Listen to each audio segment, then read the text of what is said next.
Hi everybody, Quynhforthewin here, waiting for my dog, getting his neurology appointment done. And to kill some time, to get in some self-love, I'm going to choose to express myself in this way and share it with you all.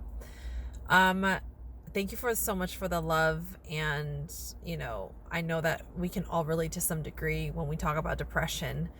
And I'm highlighting this part of my life because growing up, I joked about having depression, and I didn't seriously take it into serious consideration that wow, no, I am suffering from depression, and it has hurt people like my family while I was going through my depression, and going through and developing and creating level 4 of the 30-day journal self-love course. There's a whole section where we dive into depression. And so, like I've shared already, there's 2 parts of different stages of where I was depressed. And the first one was very secretive, I fell into a relationship that was really manipulative, controlling. There was a lot of jealousy issues and a lot of insecurity issues. And when I experienced that, I was so fixated on getting back what felt so good in that relationship, which was only in the beginning, where it felt like a fairy tale. And just looking back at that right now, I can say that I was functioning from a very narrow-minded place. Like, this is all I was seeing. It didn't matter what else was going on outside of myself. All I wanted was to be loved like how I was again. And that is very dangerous. I don't know what could have helped me at that time, because I was already so empty with myself. I had already experienced being bullied. I had already experienced being disciplined from my parents. I had already experienced not feeling accepted by my peers at school and not understanding why certain kids got more attention and popularity. And you could only see from the outside, right? Like, okay, they look cute, they dress well, and they don't look like me. They're not the same race. And so already growing up in elementary school thinking that there's something wrong with me. So when we have that, when we're living with that kind of mindset and we get into a romantic relationship, it will only amplify how empty you are. Oh, that's not Duke.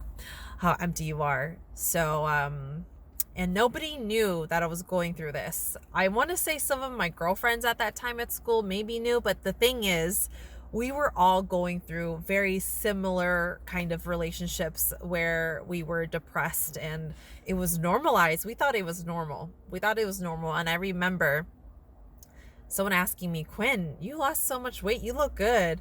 What did you do? And I joked and I said to this person, oh, just get depressed. Right? It's, just go grab this drink, and you'll slim down.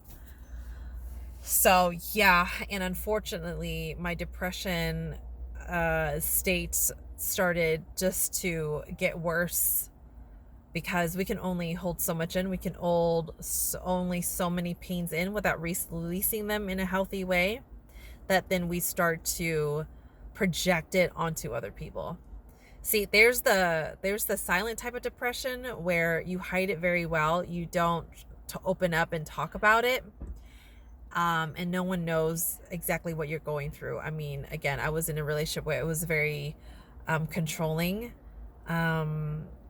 where, this person who I was with learned something that happened with me, with other people, when I got molested by another male best friend at that time. And when my partner at that time found out about that, he used that as leverage over me. That, oh, because that happened, it's your fault, and you are now in this category of women who I think that are are, he said at that time, like a hoe. Right? And so I had to prove myself. The manipulation caused me to think that like I really needed to prove myself and that it was my fault. So I'll do anything. I'll do anything for you to treat me like how you did before. And so I agreed to all the terms that he gave me. It was like as if it was like a verbal contract. You're not allowed to go on AIM anymore. You're not allowed to AOL Instant Messenger. You're not allowed to talk to any boys at school. You're not even allowed to even look at them. When I pick you up from school, I better not see you talking to no guys, this and that. And you're not allowed to, I remember I had bought some skirts or something like that for the summer. And he was like, what is this? No, no, no. So you can imagine how when we allow someone else to dictate how to live our lives, we have literally lost ourselves. We have no voice. We have nothing to stand on. Nothing to stand on. So, but yeah, I'm just highlighting this verbally and through a video to really give you the realness and just share from a real vulnerable place of expression here by expressing it here that I was really in a dark place, and I don't remember talking to anybody. So just highlighting the part where like it was a secret. No one knew that I was living with these rules. I can't even recall if I even shared with any of my friends this. Yeah, and then later on, it got worse where I started to manipulate my family members, my siblings, to get things my way so that I can be with my partner, or like I can have things to cater to him. Oh, horrible stuff. I know a lot of triggers there. I know that they hold a lot of pain there and resentment. I don't know how they feel about it now, but like I can imagine just the anger from the other side. Like, for example, my siblings experienced this and why they hated him so much, because they can see that he was controlling my life and I was becoming someone that they did not know. So I'll just leave you with that. It took me a long while to finally get to a place where, honestly, I started working in the work environment and I started like meeting people, positive people. That will help. So if I could give any advice for any of you that are depressed, well, first of all, do you know that you're depressed? Right?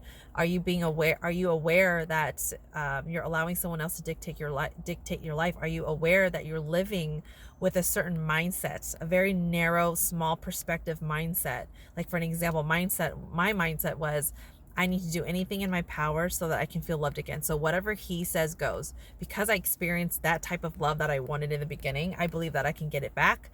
And if I just do what he says, then I'll get it back and my life would be great. So so I was fixated on that type of like belief. So are you aware that you've been living? Oh no. Are you aware? I guess that's the cue to end it. But yeah, are you aware that you're living with a certain type of like narrow belief, like nothing else matters, and you know that's not working? Because if that's you, if you're aware of that, then it is time to get some support. It is time to adjust your surroundings. It is time to tune in to something positive. It is time perhaps to tune in to videos that talk about depression.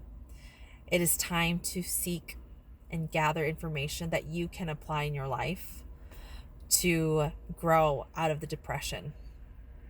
Some things for me to finally stand up for myself was, this might not sound, but like through that first relationship, my friends sticking up for me, voicing some things that are not right, I started to listen to that, right? So like, who are the people around you that have the best interest for yourself and that will speak up on what's not okay?